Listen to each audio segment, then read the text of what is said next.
Item ಯಾವುದೇ ಇರಲಿ try ಮಾಡಿ ಆಚಿ ಚಿಕನ್ ಮಸಾಲಾ. ಬೆಂಗಳೂರಲ್ಲಿ ಮತ್ತೆ ವಾಹನಗಳ ಟೋಯಿಂಗ್ ಶುರುವಾಗ್ತಾ ಇದೆ. ನೋ ಪಾರ್ಕಿಂಗ್ನಲ್ಲಿ ವಾಹನಗಳನ್ನು ನಿಲ್ಲಿಸಿದವರಿಗೆ ಎಚ್ಚರಿಕೆ. ದೊಡ್ಡ ಮೊತ್ತದ ದಂಡದ ಜೊತೆಗೆ ಟೋಯಿಂಗ್ ಕ್ರಮವನ್ನು ಕೂಡ ತೆಗೆದುಕೊಳ್ಳುತ್ತೆ. ಸಂಚಾರ ಪೊಲೀಸರು ಜಿಬಿಎ ಜಂಟಿ ಕಾರ್ಯಾಚರಣೆ ಇದು. ಇದೀಗ ಬೆಂಗಳೂರಿನಲ್ಲಿ ಪರ ವಿರೋಧದ ಚರ್ಚೆಗಳ ನಡುವೆ ಟೋಯಿಂಗ್ ಶುರುವಾಗ್ತಾ ಇರೋದು. ಅಂದರೆ ಎಲ್ಲಿ ಬೇಕಾದಲ್ಲಿ ನೋ ಪಾರ್ಕಿಂಗ್ ಇದ್ದಲ್ಲಿ, ರಸ್ತೆ ಬದಿಗಳಲ್ಲಿ ಎಲ್ಲಿ ಬೇಕಾದಲ್ಲಿ ವಾಹನಗಳನ್ನು ನಿಲ್ಲಿಸ್ತಾರಲ್ವ, ಅದರಿಂದ ಬೆಂಗಳೂರಲ್ಲಿ ಸಂಚಾರ ದಟ್ಟಣೆ ಜಾಸ್ತಿ ಆಗ್ತಿದೆ ಅನ್ನುವಂತಹ ಮಾತುಗಳು ಕೇಳಿಬಂದಿತ್ತು. ಹೀಗಾಗಿ ಟೋಯಿಂಗನ್ನು ಶುರು ಮಾಡಲಾಗ್ತಾ ಇದೆ. ಈ ಹಿಂದೆ ಟೋಯಿಂಗ್ ಇತ್ತು ಬೆಂಗಳೂರಲ್ಲಿ, ಅದನ್ನು ಸ್ಥಗಿತಗೊಳಿಸಲಾಗಿತ್ತು. ಅದಾದ ನಂತರ ಇದೀಗ ಮತ್ತೆ ಬೆಂಗಳೂರಿನಲ್ಲಿ ಟೋಯಿಂಗ್ ಶುರುವಾಗ್ತಾ ಇರೋದು.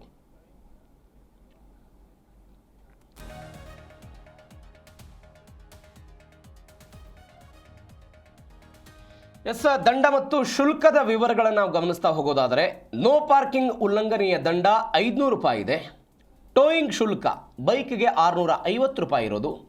ಕಾರು ಮತ್ತು ಇತರ ವಾಹನಗಳಿಗೆ 1000 ರೂಪಾಯಿ ದಂಡವನ್ನು ಹಾಕಲಾಗುತ್ತೆ. ಟೋಯಿಂಗ್ ಮಾಡುವ ಮುನ್ನ ಮೈಕ್ ಮುಖಾಂತರ ಅನೌನ್ಸ್ ಮಾಡಲಾಗುತ್ತೆ. ಈಗಾಗಲೇ 3 ಟೋಯಿಂಗ್ ವಾಹನಗಳನ್ನು ಜಿಬಿಎ ಒದಗಿಸಿದೆ. ಉಳಿದ ಪಾಲಿಕೆಗಳಿಂದ ವಾಹನಗಳು ಬಂದ ಬಳಿಕ ಇತರ ಪ್ರದೇಶಗಳಲ್ಲೂ ಕೂಡ ಕಾರ್ಯಾಚರಣೆ ಶುರುವಾಗುತ್ತೆ. ನೀವು ಟೋಯಿಂಗ್ ವಾಹನಗಳನ್ನು ಗಮನಿಸ್ತಾ ಇದ್ದೀರಿ, ಅದರಲ್ಲಿ CCTVಯನ್ನು ಅಳವಡಿಸಲಾಗಿದೆ.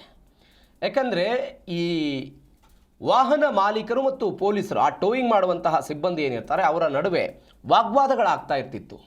ನೀವು ಮೊದಲು ಅನೌನ್ಸ್ ಮಾಡಿಲ್ಲ, ವಾಹನಗಳಿಗೆ ಏಟಾಗಿದೆ, ಅಂದರೆ ಏನೋ ಸ್ಕ್ರ್ಯಾಚ್ ಆಗಿದೆ, ಏನೋ ಆಗಿದೆ ಎನ್ನುವಂತಹ ಕಾರಣಗಳಿಗಾಗಿ ದೊಡ್ಡ ಮಟ್ಟದ ಮಾತಿನ ಚಕಮಕಿಗಳಾಗ್ತಾ ಇತ್ತು. ಇದೇ ಕಾರಣಕ್ಕಾಗಿ ಅನೇಕ ಕಡೆಗಳಲ್ಲಿ ಗಲಾಟೆ ಆಗಿದ್ದನ್ನು ಕೂಡ ನಾವು ಗಮನಿಸಿದ್ದೀವಿ. ಇವೆಲ್ಲವನ್ನು ಕೂಡ CCTV ಕಣ್ಗಾವಲಿನಲ್ಲಿ ರೆಕಾರ್ಡ್ ಆಗಬೇಕು ಅನ್ನೋ ಕಾರಣಕ್ಕಾಗಿ CCTVಯನ್ನು ಅಳವಡಿಸಿದ್ದಾರೆ. ಮತ್ತೊಂದು ಕಡೆ ಇನ್ನೊಂದು ಗಂಭೀರ ಆರೋಪ ಏನು ಸಾರ್ವಜನಿಕರ ಕಡೆಯಿಂದ ಇತ್ತು ಅಂತ ಹೇಳಿದರೆ, ಟೋಯಿಂಗ್ನವರು ನಿಗದಿತ ಪಾರ್ಕಿಂಗ್ ಜಾಗದಲ್ಲಿ ವಾಹನವನ್ನು ಪಾರ್ಕ್ ಮಾಡಿ ಹೋದಾಗಲೂ ಕೂಡ ಆ ವಾಹನವನ್ನು ಹೀಗೆ ಎರ್ರಾಬಿರಿಯಾಗಿ ಎಳೆದು ಮೇಲೆ ಹಾಕ್ತಾ ಇದ್ರು ಎನ್ನುವಂಥ ಆರೋಪ ಸಾರ್ವಜನಿಕ ವಲಯದಿಂದ ದೊಡ್ಡ ಮಟ್ಟದಲ್ಲಿ ಕೇಳಿಬಂದಿತ್ತು. ಹಣವನ್ನು ವಸೂಲಿ ಮಾಡಬೇಕು ಅನ್ನೋ ಕಾರಣಕ್ಕಾಗಿ ಇದೀಗ CCTV ಅಳವಡಿಕೆ ಕೂಡ ಆಗಿದೆ.